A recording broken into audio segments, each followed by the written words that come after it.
காதல் ஒன்று கண்டன் முடிச்சுட்டு தென் சங்கர் சார் கூட he was working in few couple of films and then வெளியில வந்துட்டு he started writing his story and he's all set.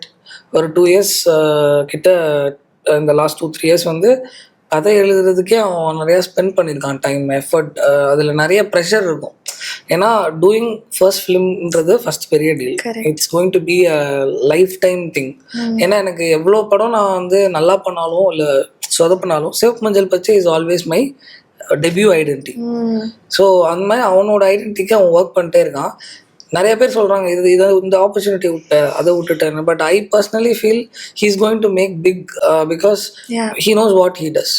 So எனக்குமே I don't talk to him regularly. In fact நான் PSC பல வருஷம் ஆச்சு. பட் ரொம்ப சில பேர் நம்ம வந்து ஜேர்னியில் பார்த்துட்டே இருக்கும்போது தோணும்ல, என்னைக்காச்சும் இவர் ஜெயிச்சார்னா அன்னைக்கு அது ஒரு செம்ம ஃபீல். அந்த மாதிரி ஒரு சில பேர் லிஸ்ட்ல இருப்பாங்க. அதில் புனிதனா இஸ் டெஃபினெட்லி தேர். எனக்கு நிறைய பேர்கிட்ட பதில் சொல்லணும்னு இருக்கு. அவன் ஜெயிச்சதுக்கு அப்புறம் நான் அவனுக்காக வவுச் பண்ணி நிறைய பேர்கிட்ட பேசியிருக்கேன். இப்போ புரியுதா அப்படின்னு நான் நிறைய பேர்கிட்ட பேசணும்னு இருக்கு.